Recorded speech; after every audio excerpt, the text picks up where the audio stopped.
Vibrația zilei, astăzi 18/9, ziua adevărurilor care nu mai pot fi ascunse. Bună, bună, dragii și dragile mele, bine ne-am regăsit la o nouă ediție Numerologia zilei. Astăzi avem una dintre acele zile în care Universul pare să ridice cortina și să ne spună acum privește clar ceea ce până ieri ai ales să ignori. Uitați-vă ce este pe scena politică românească, mai ales în sânul PNL și veți înțelege. 20 iunie 2026 vine cu vibrația 18/9, o energie karmică profundă asociată finalurilor adevărului, responsabilității și eliberării de poverile trecutului. Mai mult decât atât, ne aflăm deja sub influența lui Chiron, intrat în Taur, o poziție astrologică ce va lucra intens asupra noastră în următoarele aproximativ 3 luni. Vor ieși la suprafață răni legate de bani, siguranță materială, valoare personală, corp, stabilitate și atașamente. La nivel național, deja poporul român și-a dat seama câți bani face în ochii păpușilor mânuite de la Bruxelles. De aceea am creat și în cursul meu special din 23 iunie, în cadrul seriei Școala de Vară pentru Suflet, primul curs numit Triada de Aur, când Chiron, nodul nord și numărul destinului își dau mâna, pentru că mulți oameni citesc titlul, dar nu citesc descrierea și nu realizează cât de profundă este această perioadă. Vă invit să citiți și descrierea la curs, nu doar titlul. Iar astăzi vom avea o zi specială și la final vom extrage nu doar un mesaj din Cartea Răspunsurilor, ci și mesajele animalelor de putere. Astăzi, în loc de îngeri, animăluțele noastre dragi vor veni să ne răspundă. Iar voi, da, puteți pregăti deja întrebările, pentru că energia de astăzi, în primul rând, favorizează revelațiile, așa că orice răspuns contează. Energia generală a zilei, 18/9, ne vorbește despre închiderea unor cicluri karmice, plata unor datorii morale. Da? Adevăruri care ies la lumină, maturizare emoțională, asumare, renunțarea la victimizare, separarea dintre iluzie și realitate. Este o zi în care nu prea funcționează măștile. Cardurile oracol ale zilei astăzi au ieșit foarte interesante. Din Z108 Oracle by Kimberly Aria a ieșit Symphony și Baggage. Symphony ne spune că totul caută armonizare, universul încearcă să acorde instrumentele care au cântat fals prea mult timp. Iar Baggage, răspunsul este clar, nu poți intra într-un nou capitol cărând toate valizele trecutului, lasă balastul. Din Akashic Oracle Card a ieșit Living in a Flow. Nu forța, nu controla, curgi cu flow-ul. Iar din Deep Dive Oracle Cards, Safe Shelter. Protecția există chiar dacă totul în jur pare furtună. Runele zilei și ele sunt foarte în armonie cu aceste carduri. Astăzi a ieșit Jera, Manaz și Ehvaz. Jera, recoltă, culegem ce-am semănat. Manaz, oamenii din jurul nostru devin cheia. Cooperarea astăzi contează mai mult decât ego-ul personal. Ehvaz arată să ne mișcăm înainte, parteneriate, schimbări rapide care ne accelerează evoluția. Împreună formează mesajul, rezultatele apar prin colaborare și prin acceptarea ritmului natural al vieții. Și Jera vine când recolta s-a copt. Nu mai devreme, nu mai târziu. Pentru relații și cuplu, vibrația 18/9 nu suportă relațiile construite pe jumătăți de adevăr. Astăzi pot apărea discuții despre bani, reproșuri mai vechi, clarificări importante, nevoia de a redefini rolurile în cuplu. Runa Ehvaz ne arată că multe cupluri intră într-o etapă nouă. Unii vor decide să meargă împreună mai departe, alții vor realiza că merg în direcții diferite. Întrebarea zilei este: construim împreună sau doar supraviețuim împreună? Analiza sociopolitică numerologică. Din perspectiva vibrației 18, noi observăm exact tema momentului, confruntări de autoritate, lupte pentru legitimitate, dispute privind puterea și reprezentarea, contestări juridice și polarizare socială. În spațiul public vedem tensiuni legate de conflictul intern din PNL între tabăra asociată lui Ilie Bolojan și cea asociată lui Adrian Veștea, precum și dezbateri privind justiția, independența instituțiilor și protestele anunțate. Din informațiile publice rezultă o perioadă de fracturi, contestări și încercări de repoziționare politică. Comic și caragios este că PNL nici măcar nu a câștigat alegerile parlamentare, dar insistă să guverneze de capul lui printr-una dintre cele două aripi, mai mult sau mai puțin useristă, iar noi, ceilalți, ne distrăm, luăm popcorn și ne uităm cum e circul de frumos când hoții încep să se certe între ei. De ce hoții nici măcar n-au câștigat alegerile, dar își revendică tot tortul? Atenție, numerologia, v-am spus, nu prezice evenimente politice concrete, ea observă simbolic tendințele energetice care se reflectă în realitatea colectivă. Ce are mentalul colectiv de învățat din toată chestia asta? Că e bine atunci când știi că ai câștigat prin forță, prin ocolirea legii ceva, să nu încerci să te joci de-a legitimitatea tocmai când încă o dată s-a încălcat pentru a 11-a oară și Constituția, și legea, și votul popular. Președintele Nicușor Dan a reușit să facă ceva foarte bun din punctul meu de vedere, deși nu a respectat nici consultarea prevăzută de Constituție cu partidele și restul, și el s-a fofilat pe lângă lege ca pe lângă covorul roșu, dar ne-a arătat dintr-o altă perspectivă cum e lupta pentru putere pe interior și ce jocuri se fac. Dacă mai era cineva care încă nu și-a dat seama despre ce este vorba în politica mondială, nu doar politica românească, acum avem mai clar de atât, mai degetele în ochi ca să ne clarificăm de atât, nu se poate. Trecem la mudra zilei ca să ne calmăm, să ne liniștim, să putem să savurăm circul de voie. Prana mudra, mudra energiei vitale.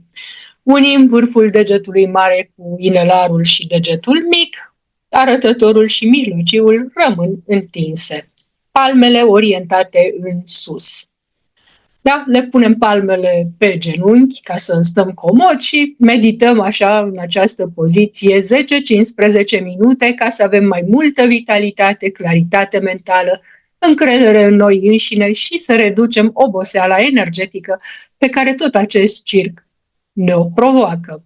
Culorile zilei: verde smarald, violet regal, alb perlat. Cristalele zilei: ametist, quarț fumuriu, labradorit și malachit. Talismanele zilei: cheia, spirala, copacul vieții, runa Jera. Florile zilei: trandafir alb, lavandă și floarea soarelui. Playlistul zilei: Enya cu Only Time, Tina Turner cu The Best, Josh Groban cu You Raise Me Up, Sarah Brightman cu Deliver Me, Hans Zimmer cu Time, Coldplay cu Fix You și Lorena McKennitt cu The Mystic Stream. Activități recomandate astăzi: plimbări lungi în natură, tot e weekend, reorganizarea casei, o curățenie, mai mutăm puțin mobila pe aici pe acolo, meditație, jurnalizare, înot, ciclism, yoga, exerciții de respirație, dans liber. Trecem la previziuni pe numerele de destin. Destin 1, o zi de leadership. Mesaj: nu aștepta aprobarea nimănui. Ai șansa să închizi un conflict vechi. Destin 2, sensibilitate foarte mare. Mesaj: nu confunda empatia cu sacrificiul. Protejează-ți energia. Destin 3, creativitatea ta explodează. Mesaj: spune ce tot ai amânat să spui. Destin 4, test pe stabilitate. Mesaj: încep să construiești pe termen lung, nu reacționa impulsiv. Destin 5, schimbări rapide. Mesaj: libertatea fără responsabilitate devine haos. Destin 6, familia ta cere atenție. Mesaj: vindecarea începe prin acceptare. Destin 7, o zi profund spirituală. Mesaj: ascultă ceea ce tăcerea încearcă să spună. Destin 8, banii și puterea devin teme centrale. Mesaj, prosperitatea vine prin integritate. Destin 9, un final de etapă. Mesaj, eliberează ceea ce și-a încheiat rolul. Destin 11, activare intuitivă foarte puternică. Nu te îndoi de ceea ce sufletul tău știe deja. Destin 22, construiești ceva foarte important. Mesaj, transformă viziunea în structură. Destin 33, vindecătorul de servici al zilei, ajută fără să te sacrifici. Destin 44, ai provocări legate de autoritate și putere. Mesaj, condu prin exemplu, nu prin control. Sfatul zilei, nu încerca să controlezi finalurile. Unele uși se închid pentru că sufletul tău este pregătit pentru altele mai mari. Astăzi universul nu ne cere să luptăm, ne cere să înțelegem. Iar uneori înțelegerea este cea mai mare victorie.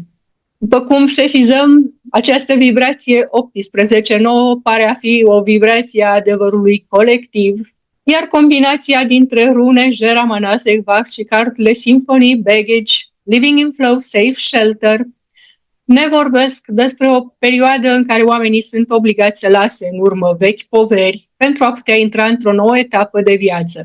Acest lucru se vede atât la nivel personal, cât și în instituții, politică și societate. În filme trecute și pe celălalt canal, nu doar aici, am spus că am intrat într-o vibrație numerologică care nu mai permite pumnul în gură, autoritatea de tip crede și nu cerceta, nu vorbi. Se încearcă într-adevăr ca să fim reduși la tăcere, dar cum am insistat și eu să insist, atât din punct de vedere astrologic cât și numerologic, acest lucru este imposibil. Vocea noastră, indiferent că le place sau nu, va fi tot mai tare auzită. Ce ar mai fi de adăugat? În iarnă a fost o doamnă astrolog foarte dragă mie, la Jessie Banesh, dacă nu mă înșel, și a spus ceva foarte drăguț cu privire dacă va fi suspendat sau nu domnul Nicușor Daniel Dan.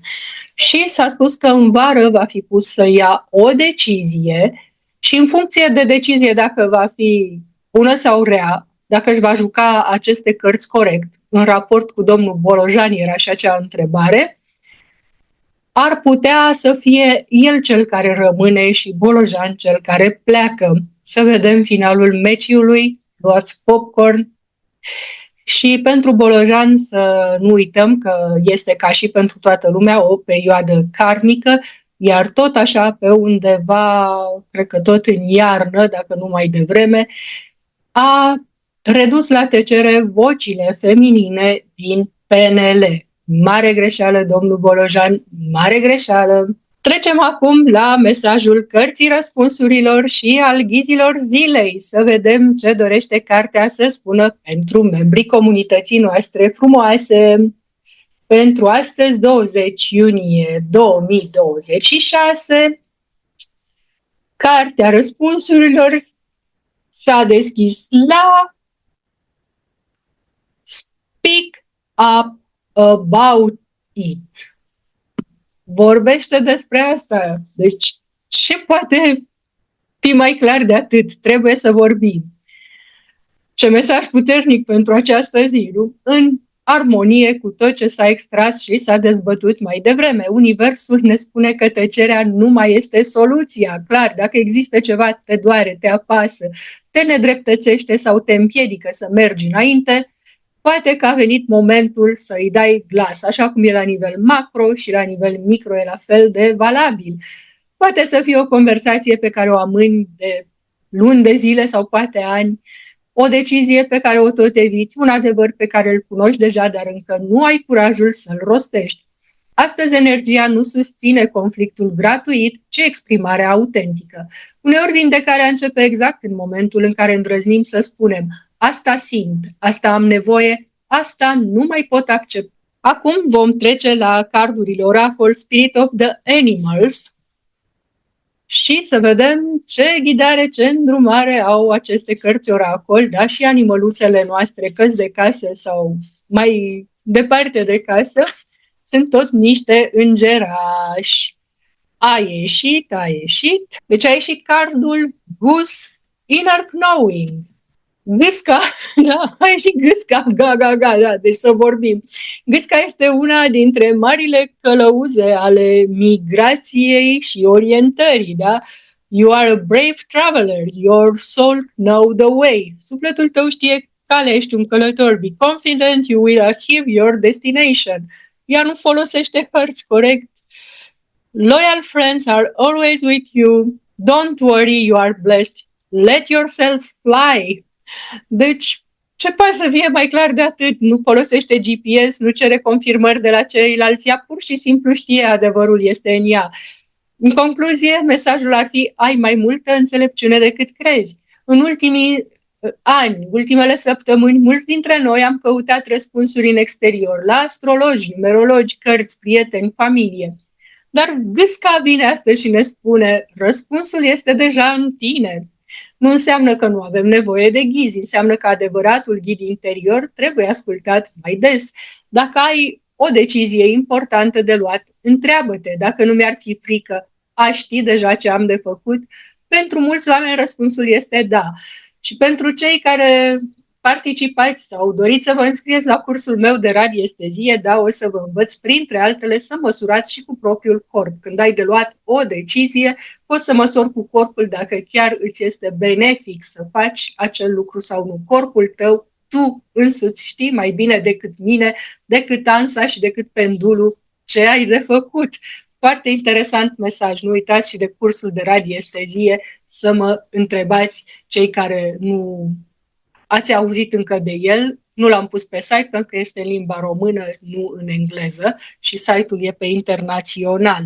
Acum vom lua cărțile Oracol al animalelor de putere, Craftier Oracle, al doamnei Caroline Days, și să vedem ce doresc cărțile Oracol să ne spună, ce animal de putere dorește să ne dea îndrumare și ghidare. Da? Astăzi animăluțele sunt îngerașii noștri. Ups!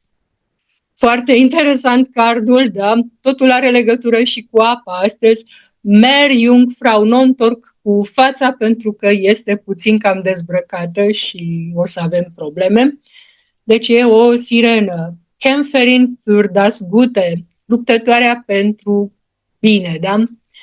Apariția sirenei este fascinantă într-o zi de 18/9, pentru că sirena ne vorbește despre Liebe, Hoffnung, Verwandlung, sicheres Geleit und Leidenschaft. Da. Emoții profunde, intuiție, frumusețea autenticității, chemarea sufletului, dar și pericolul iluziilor. Sirena ne întreabă: asculți cântecul sufletului tău sau zgomotul lumii? Mulți oameni vor simți în perioada următoare o chemare către ceva nou, cântecul sirenei, da? O schimbare de profesie, un proiect, o relație, o mutare, o direcție spirituală. Chironian Taur, veniți la webinar! În primul comentariu aveți toate detaliile. Deci sirena nu ne promite un drum simplu, ne invită să coborâm din minte în inimă, să simțim, să avem încredere și să ne reamintim cine suntem cu adevărat. Se leagă foarte bine aceste două carduri de safe shelter și living in flow. Foarte, foarte bine s-au legat astăzi mesajele. Din punctul meu de vedere, mesajele Speak Up About It și Goose cu Inner Knowing și Sirena formează un mesaj extraordinar de coerent, pentru că, da, știm deja adevărul, simțim deja adevărul și acum e timpul să-l exprimăm. Nu mai este o perioadă în care ne ascundem după măști, nu mai este o perioadă în care să așteptăm aprobarea tuturor. Mare atenție cum au câștigat cei din PNL care au cerut să fie lăsați să voteze conform conștiinței. Extraordinară mișcare. Așa și noi, la nivel mic, putem să facem același lucru, să luăm alegeri conform conștiințelor noastre. Nu mai trebuie să așteptăm aprobarea tuturor, nu mai este o perioadă în care să ne abandonăm propria voce, pentru că ziua ne spune clar: ascultă-ți intuiția, ai încredere în ceea ce simți, vorbește despre ceea ce contează și mai ales nu-ți minimaliza propria înțelepciune. pentru că sufletul tău știe cu mult înainte ca mintea să îl înțeleagă. Weekend plăcut, o zi frumoasă în continuare și să ne revedem, să ne reauzim cu bine și mâine la numerologia zilei.